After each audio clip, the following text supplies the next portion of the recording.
dibentuk dan yang sudah terbentuk sebagai panitia zakat harus meniatkan hati yang ikhlas, karena haram untuk menerima bagian dari zakat itu. Jadi hanya sekedar relawan.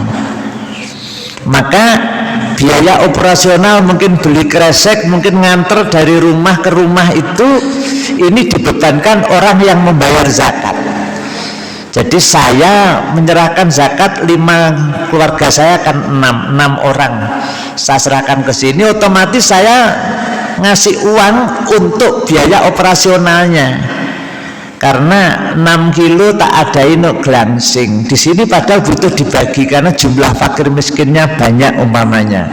Kresek itu tanggungan saya yang berzakat, muter itu tanggungan saya. Jadi panitia itu adalah wakil dari orang yang membayar zakat. Kalau amil enggak, kalau amil itu mewakili asnaf 8. Makanya kalau sampai kita itu panitia membagikan zakat kok sampai sisa di masjid, padahal sholat id sudah terlaksana, zakatnya enggak sah yang belum dibagikan ini. Mengapa?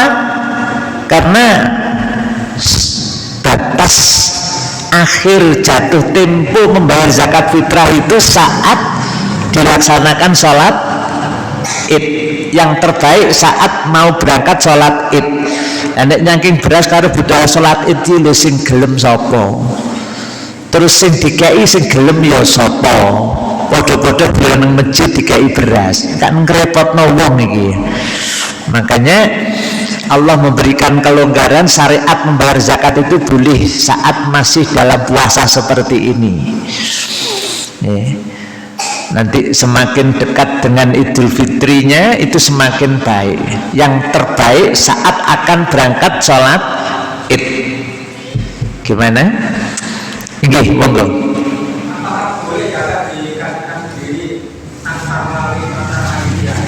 Langsung diserahno dewi.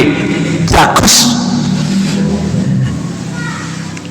Cuman panjenengan harus mengaudit harta orang yang akan kamu beri zakat dulu. Mungkin kemarin dia itu statusnya fukara atau masakin, saat jenengan ngasihkan ternyata dia lebih kaya dari jenengan, berarti jadi penjahat kalau sampai salah sasaran. Iya, maka panitia ini pekerjaannya mengaudit ya. Sebelum dikasih biar tepat sasaran, maka harus tahu persis status fakir memang fakir. Betul sih, jane darin fakir niku napa sih? Betul kafir, betul nggih fakir. Napa fakir ini? Fakir itu adalah orang yang tidak mempunyai pekerjaan tetap dan tidak mempunyai penghasilan tetap. Enggak ada itu. Sebagian ulama membuat definisi fakir itu orang yang mempunyai penghasilan ya kerja, tapi untuk biaya hidup istri dan keluarganya ini 100.000, padahal dia itu dapat uangnya enggak sampai 50, mentok itu hanya 50.000, itu fakir. Kalau miskin punya pekerjaan tetap, punya penghasilan tetap, tapi gak sampai 100, belum tertutup. Medine butuh 100.000 untuk biaya hidup dan keluarga, ternyata koyone mikur 75, mentok-mentoknya 90.000. Ini masuk kategori miskin. Pun nggih, dong nggih sing diarani fakir miskin. Maka membayarnya tadi harus tahu persis yang akan menerima ini siapa. Nggih, monggo. Kalau sekarang ini definisi fakir miskin kita untuk membedakan sulit. Ada yang bisa makan tapi ada yang nggak bisa makan tapi sholat tahajud bolong lagi. Iya. Terus apa itu perlu apa?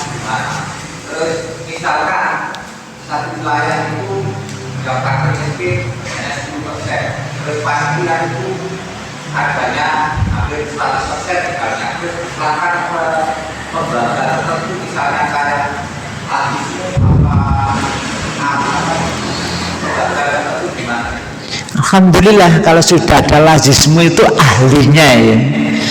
Itu nanti jenengan bisa nanya ke sana sistem pembagiannya seperti apa. Tapi lebih baik sebelum nanya ke sana, ayo diwaca dhisik ayate, diwaca dhisik hadise. Jadi kono-kono dijawab gak plonga-plongo gitu kan ya. Kita sudah punya dasar-dasar, nanti nanya itu cepet bisa bertambah ilmu. Apakah bisa kita menyerahkan zakat kepada lazismu atau lazisnu? Apa nih? Lazis apa nih? Yakni lembaga yang ngurus tentang masalah zakat. Hadirin jamaah rahimani wa rahimakumullah. Ini betulkah mereka itu yang di situ sudah paham dengan ayat dan hadis? Kalau sudah paham, mantap kita sudah. Tapi kalau belum paham, kita tahu berarti kita ini membayar zakat tapi malah menjadi penjahat zakat. Hati-hati. Jadi kalau sudah memang sistemnya itu sistem Quran, sistem hadis, mantap itu ya.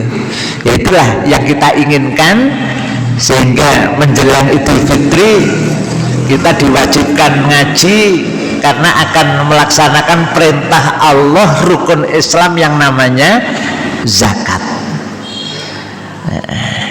Terus apa tadi lagi yang tadi? Jumlahnya? Oh, berarti Islamnya belum kafah. Itu kembali kepada akidah yang kita miliki. Nek menurut guru saya dan guru ini Pak Haji Sukiman, tunggal guru kalih ganggu. Iya, itu mendefinisikan Islam itu ya sholat.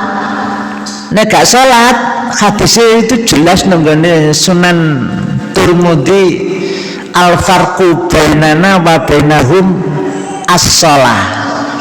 Faman tarokaha faqad kafaro.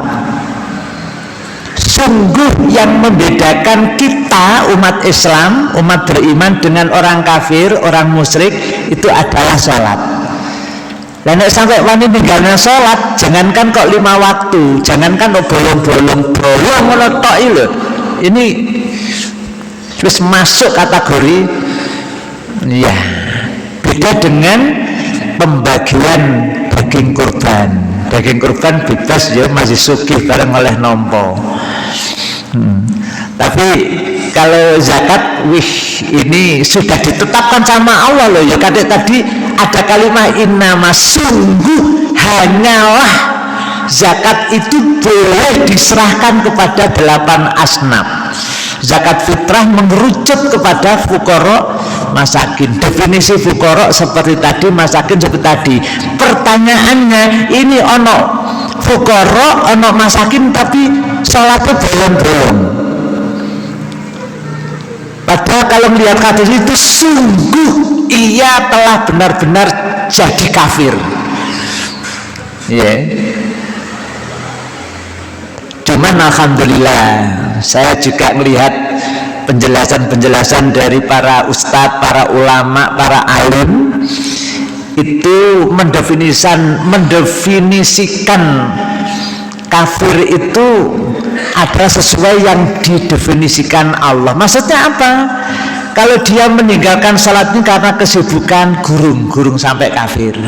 Tapi kalau meninggalkannya ini plus meyakini bahwa salat itu tidak wajib. Aku nalika ngono ceramah iku, adikku jawab dhewe, lah iya, lah nek wis muni salat gak wajib, iki gak usah ngenteni gak salat, masa salat iki kok sampai meyakini salat gak wajib, itu sudah murtad, sudah kafir hukumnya. Jadi kalau baru meninggalkan salat, sebagian ulama belum mengatakan kafir. Akan tetapi Ustadz Muzain dari Surabaya yang ngajar di tempat saya dulu, Allahumma arham beliau, itu yang digunakan hadis tadi. Jadi niki pertanyaannya kayak gitu, berarti yang diyakini oleh yang membayar zakat ini meninggalkan salat sudah terperosok dalam kekafiran apa masih sebatas kemaksiatan? Wah, ini kan tadi saya awal matur, ini butuh kecerdasan yang utuh, gak oleh dibagi-bagi kecerdasannya, harus fokus. Masalah mendefinisikan kafir tok iki yo butuh serius ya masalah, butuh fokus. Ya. Gimana yang digunakan yang hadis fakot kafaro tadi, apa nunggu keyakinan dia kalau sholat itu tidak wajib, sehingga kulino ya dengan bahasa sikap gak wedu macul terus diaru-arui karo kancane, sholat itu gak laut, sholat nomor loro ae panggah macul. Akhirnya seolah-olah rukun Islam yang pertama itu bukan syahadat, rukun Islam yang pertama malah macul, karena terbukti dia jawabannya halah wong sholat nomor loro ae itu macul mana. Jadi seolah-olah rukun Islam yang pertama macul, padahal rukun Islam yang pertama adalah syahadat. Nek wis syahadat wayahe sholat ya sholat, nggak boleh wayahe sholat terus sampai bolong, nek bolong resiko tadi. Didukung dengan hadis. Jadi ning pandasining Islam itu ala khomsin, termasuk salat. Jadi salat itu jerining imaduddin, pandasining Islam itu salat. Nek sampai gak salat roboh bangunan ini, Islamnya roboh. Ini juga hadis. Itu baru bahas pertanyaan wong sing salate bolong, fakir atau miskin saged nampi zakat napa dereng. Itu tadi karena ada dua pendapat tentang definisi kafir seperti itu. Kita jangan sampai sekali-kali mengafirkan siapapun kecuali yang Allah kafirkan. Kalau sudah Allah yang kafirkan ya sudah, qul ya ayyuhal kafirun. Allah yang mengkafirkan ya kita mengkafirkan. Ya. Tapi kalau Allah tidak mengkafirkan, jangan sampai kita mengkafirkan kepada siapapun. Jadi kita mengkafirkan hanya yang dikafirkan Allah saja. Gimana? Tentang bayar zakat kepada fakir miskin yang bolong tadi. Pertanyaan kan bolong-bolong, jangankan kok bolong saja sudah masalah loh. Pokoknya kadang bolong-bolong. Ya, makanya mudah-mudahan Ramadan ini kita jadikan apa ya? Cara joning ibaratnya kita semuanya ini digodhog ana nggoning kawah condro di muka. Apa kawah condro di muka? Training dalam bulan Ramadan ini ngaji ibadah tarawih di Masjid Mujahidin, maka kita bisa tahu nanti saat Syawal ya Dzulqa'dah Hijjah, benarkah ibadah kita diterima oleh Allah nanti saat sudah Syawal. Sekarang belum kelihatan, kita belum tahu, tapi nanti kita bisa tahu saat bagaimana kita di bulan Syawal itu tetap semangat ibadah apa ngelukru, semangat nang masjid apa ngelukru. Itu ya, kalau masih semangat itu bukti bahwa ibadah kita di bulan Ramadan diterima Allah. Jadi trainingnya hanya 1 bulan, tapi pelaksanaannya nanti 11 bulan. Ruh hasilnya 11 bulan itu bagaimana kita, kedekatan kita dengan Allah, kedekatan kita dengan masjid, kecintaan kita terhadap Rasulullah, kecintaan kita terhadap Al-Quran, itu masih sama enggak dengan bulan Ramadan? Kalau masih sama, jempol. Itu tadi zakat fitrah. berapa ukurannya, siapa yang harus bayar dan siapa yang harus menerima. Nggih, monggo Pak Haji.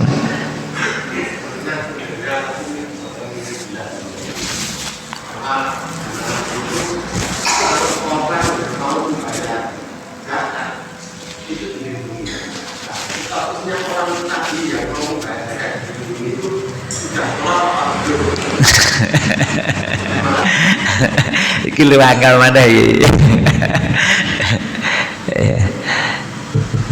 Jadi zaman Nabi orang tidak bayar zakat dilindungi.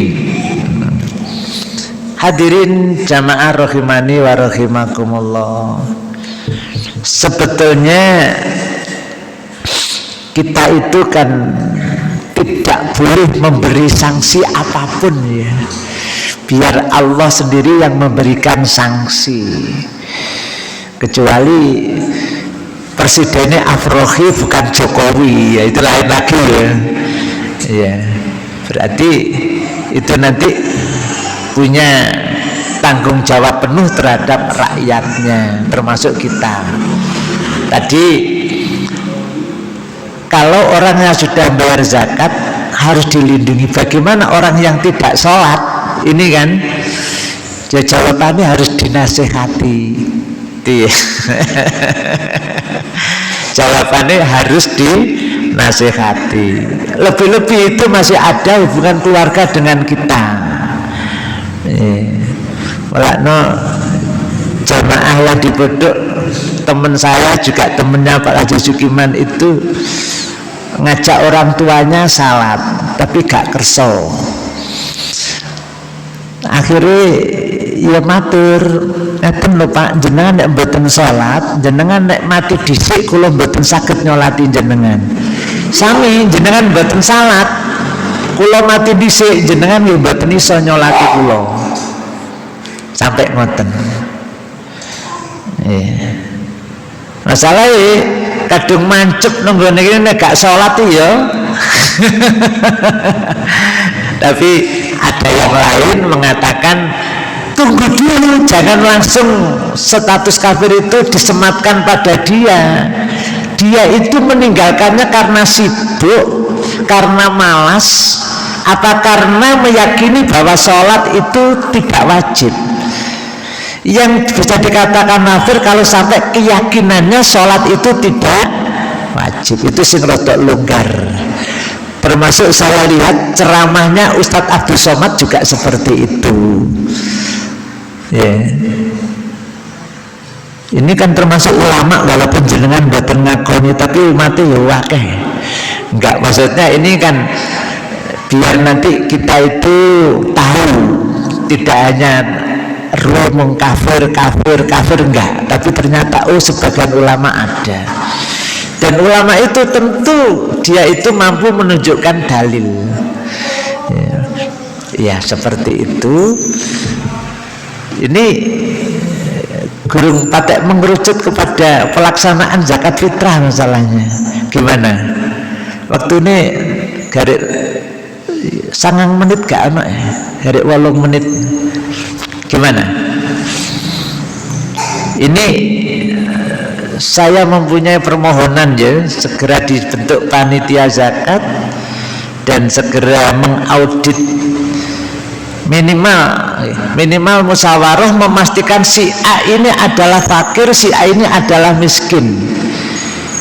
Yang terakhir untuk menutup pertemuan sore ini adalah panitia kepinginin bagi zakat ini dengan secara asnaf apa secara individu. Gimana? Ibu-ibu zakat jangan dibayar minimal beras yang dimakan sehari-hari. Kok sampai luwih elek dari yang dimakan sehari-hari gak sah zakatnya. Yang lebih abdol yang dibuat bayar itu zakat itu berasnya lebih baik dari yang dimakan sehari-hari. Ini terus dibagikan kepada melalui asnaf langsung apa langsung kepada individu? Terus nanti pertanyaan ini bisa dipahami betul ini. Gurung tak balenane mana?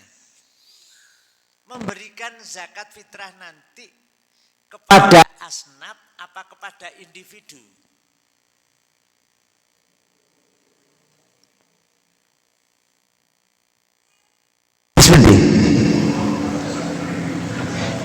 Individu itu ya apa, asnaf itu ya apa. Tadi asnaf kan sudah disampaikan sama Allah, innamas shadaqatu lil fuqara. Fuqara itu satu asnaf. Asnaf yang kedua masakin. Kalau per asnaf andaikan di mujahidin ini dapat 8 ton, maka per asnaf mendapat 1 ton. Nek kira-kira asnaf fuqara ini loro berarti oleh 1/2 ton. Ya. Lainnya dibagi perorangan biasanya mekur oleh 2,5 kilo atau 3 kilo. Itu individu langsung kepada orangnya. Nek menurut ayat tadi per asnaf dibagi 8, fuqarae oleh 1 ton, masakini oleh 1 ton, kemudian amilnya oleh 1 ton. Memang amil tidak boleh lebih dari 1/8, nggak boleh, nggak sah kalau sampai lebih dari 1/8. Terus binti per asnaf apa pribadi? Bukan meh maghrib kok menan. Kalau ayatnya per asnaf, jadi dibagi dulu ada berapa asnafkah di sini? Fuqara ada, masakin ada. Ini kalau jadi ada panitia ya, kalau nggak ada nanti bisa ngelumpuk nenggane wong situ. Karena senengin sakwono salam iki mung karo afrohi, akhirnya bayarin nang afrohi kabeh. Nek dibayar di nggak gawe panitia. Nek lihat panitia ini bisa dilaksanakan dengan adil dan pemerataannya. Jadi semuanya akan tercover, akan terpenuhi. Tapi nek pribadi karo tau wong nang rono. Lah kono nganu ya. Asin kono salate bolong-bolong. Posone ya bolong pisan. Akhirnya gak ono sing ngekei zakat blas, padahal dia statusnya mu'alaf. Ngeri kan ini kalau sampai dibagikan langsung dari mustahiknya kepada, dari muzaki kepada mustahik, kepada panitia nanti kan langsung ditata sedemikian rupa. Iya. Jadi tadi penjahat zakat itu satu, orang yang tidak membayar zakat. Yang kedua, orang yang tidak berhak menerima zakat tapi menerima zakat. Yang ketiga, panitia zakat tapi nggak ngerti ilmu nih cara nih bagi zakat. Ini juga penjahat zakat. Jadi ini arti panitia, maka ilmunya sedikit saya sampaikan.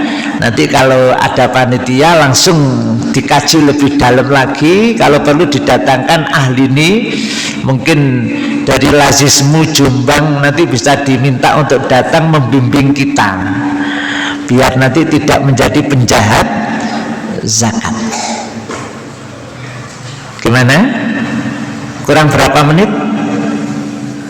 3? Kurang 3 menit atau kurang berapa menit? Enggak tahu. Tak lihat ya. Tadi saya juga di situ ada jadwalnya tadi. Nah itu kan jadwal. Tapi untuk Pari bukan untuk Wonosalam. Sini mungkin lebih dulu.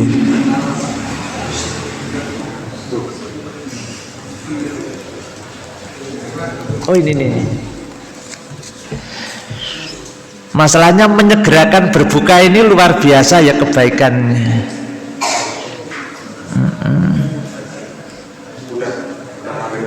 Sudah maghrib ya. Alhamdulillah. kita tutup dengan doa kafaratul majelis. Subhanakallahumma bihamdika asyhadu alla ilaha illa anta astaghfiruka wa atubu ilaik. Doa berbuka. Zahabat dzama'u wabtallatil uruqu wa tabatal ajru insyaallah. Mohon maaf. Assalamualaikum warahmatullahi